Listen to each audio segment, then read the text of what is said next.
మేము ఇచ్చి మాట్లాడుతున్నాం కదండి, హామీ ఇచ్చి తప్పుకోవట్లేదు కదా. మేము ఖచ్చితంగా మొన్న జరిగిన మున్సిపల్ ఎలక్షన్ మేము చేసిన 336 సీట్లలో 50 నుంచి 60% మంది బీసీలకు ఇచ్చాం కదా, సామాన్య ప్రజలకు ఇచ్చాం కదా. ఎప్పుడో చెప్పిన పవన్ కళ్యాణ్ గారి మాట, చెప్పులు కుట్టుకునేవాడు రావాలని, రబ్బర్ చెప్పులు వేసుకునేవాడు అసెంబ్లీలోకి వెళ్ళాలని అన్నారు. మేము నిజంగా చెప్పులు కుట్టుకునేవాడికి టికెట్ ఇవ్వలేదా, లేదంటే ఒక అంధులకి టికెట్ ఇవ్వలేదా, లేదంటే ఒక వికలాంగులకు టికెట్ ఇవ్వలేదా? ఇలాంటి మేము చేసిన 336లో 80 నుంచి 90% మంది మీరు వెరిఫై చేసుకోవచ్చు వర్మ గారు, అందరూ మధ్య తరగతి కుటుంబ వాళ్ళే. ఒక్కరు కూడా ఉన్నతమైన స్థాయిలో ఉండి రాజకీయ పబ్బం కోసం డబ్బులు వెదజల్తూ వచ్చిన వాళ్ళు కాదు.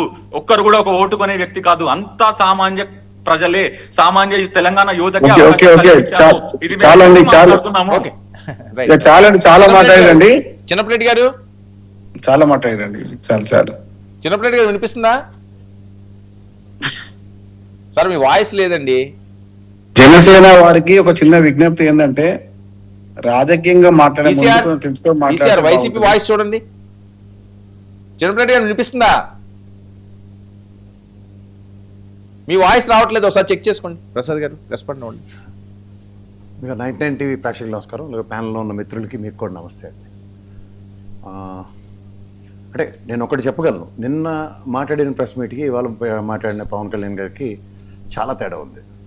అసలు నిన్న ఇవాళ మాట్లాడినట్టు మాట్లాడుంటే అసలు ఈ పార్టీ కూడా ఉండకపోయింది.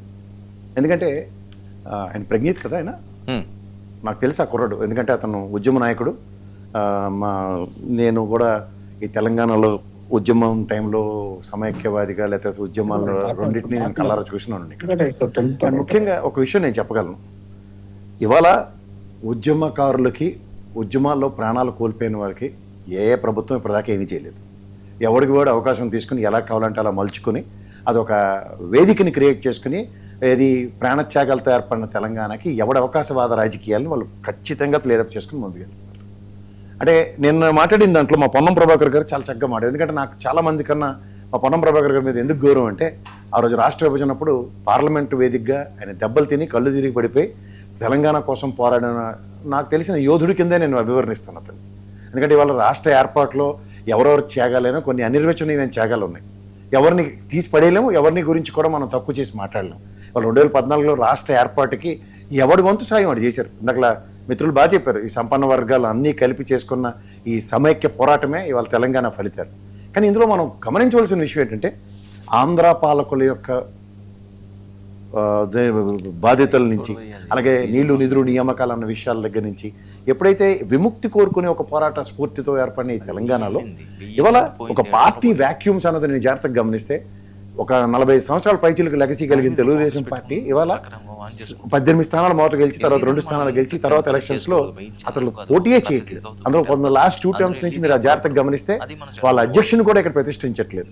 ఒకటి, ఎందుకంటే ఇక్కడ ఒక తెలంగాణ ఒక వాదానికి, ఒక తెలుగు వాదానికి చాలా డిఫరెన్స్ ఉంది. ఎందుకంటే తెలుగు రాష్ట్రాల నుంచి ఏర్పడిన ఆంధ్రప్రదేశ్ డామినేషన్స్ తో ఈ రోజు దాకా జరిగిన రాజకీయ చతురతకి ఇవాళ వీళ్ళు విముక్తి పొందుకొని, ఇవాళ ఉదాహరణకి కేసీఆర్ గారు ముఖ్యమంత్రి అవ్వచ్చు, ఇవాళ రేవంత్ రెడ్డి గారు అవ్వచ్చు, ఈ గడ్డలో ఈ నేల మీద పుట్టిన వాళ్ళు సగర్వంగా ఇవాళ తెలంగాణ ప్రాంతం నుంచి ఏర్పడిన రాష్ట్రానికి తెలంగాణ వారే ముఖ్యమంత్రి అని సగర్వంగా చెప్పుకుంటున్న ఈ ఔన్నత్యాన్ని పరిరక్షించుకునే దగ్గర ఎప్పుడైనా సరే ఆంధ్ర నుంచి ఒక పార్టీ వస్తుందన్న దగ్గర ఇవాళ పవన్ కళ్యాణ్ గారు ఎయిర్ చాలా క్లియర్ చేశారు. ఏది ఇక్కడ పుట్టిన వాళ్ళే. అంటే నేను చూస్తున్నాను ఈ ఎలక్షన్స్లో, ఈవెన్ ఇక్కడ కోకటిపల్లి సెటిలర్స్ దగ్గర ఆ రోజు కంటెస్ట్ చేసిన 2023 ఎలక్షన్స్లో కూడా బీజేపీ అలయన్స్తో ఇక్కడ ఇచ్చిన అతను కూడా ఆల్మోస్ట్ తెలంగాణ వ్యక్తి అతను.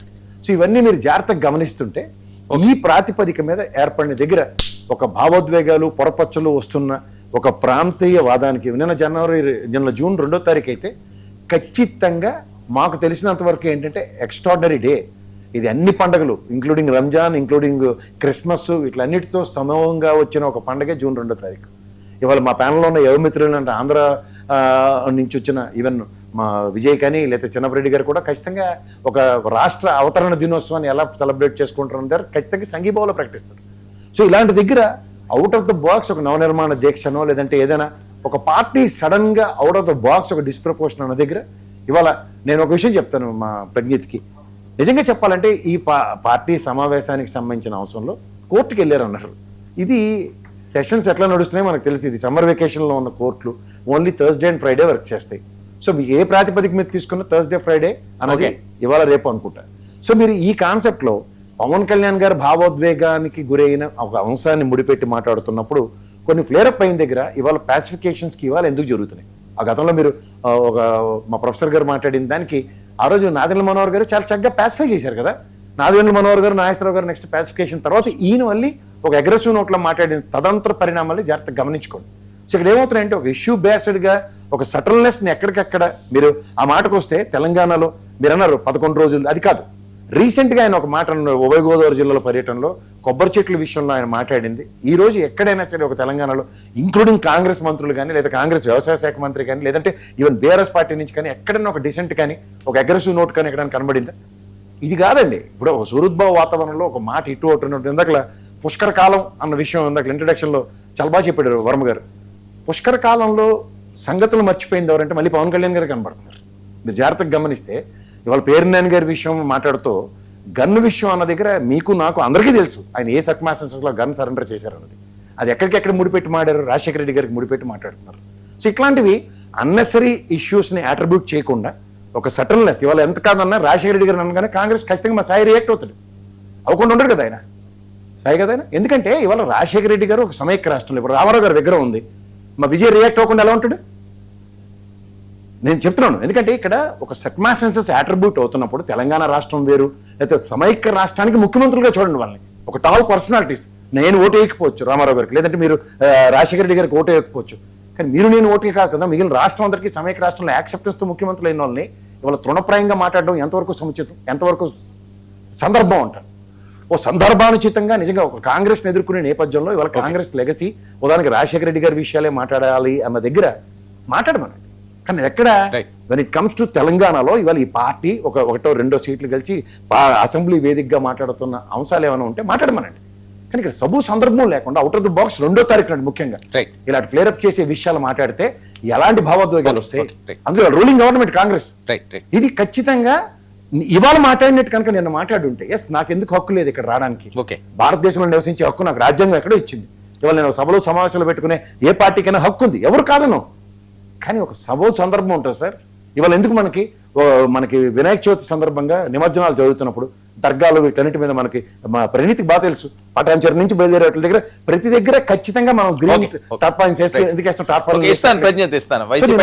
ఇలాంటివన్నీ మనం జరుగుతున్నప్పుడు హ్యాపీనెస్ ఇవాళ లక్షల మంది వేల మంది ఇక్కడ హార్మోని మెయింటైన్ అవుతుంటే ఓకేనండి. ఓకే మాట్లాడండి సార్. 99 వీక్షకులకు అలాగే ప్యానెల్ సభ్యులందరూ కూడా నమస్కారం సార్. చాలా పవన్ కళ్యాణ్ గారు నిన్న హైదరాబాద్ వెళ్ళి ఆయన ఆ నవనిర్మాణ కార్యక్రమానికి సంబంధించినటువంటి ఆ కార్యక్రమంలో పాల్గొని ఆయన ఏదో మాట్లాడుకుంటే వైఎస్ఆర్ కాంగ్రెస్ పార్టీకి సంబంధించి ఇలా పేర్ని నాని గారు కానీ ఇంకెవరైనా మా నాయకులు మాట్లాడుంటే పెద్ద అనుకోవాల్సిన పని. పవన్ కళ్యాణ్ గారు అక్కడికి వెళ్ళి తుపాకీ హ్యాండ్ ఓవర్ చేశాను అనేటటువంటి మాటని అసలు ఎందుకు మాట్లాడారు? రాజశేఖర రెడ్డి గారు అనేటటువంటి అంశాన్ని ఎందుకు తీసుకొచ్చారు?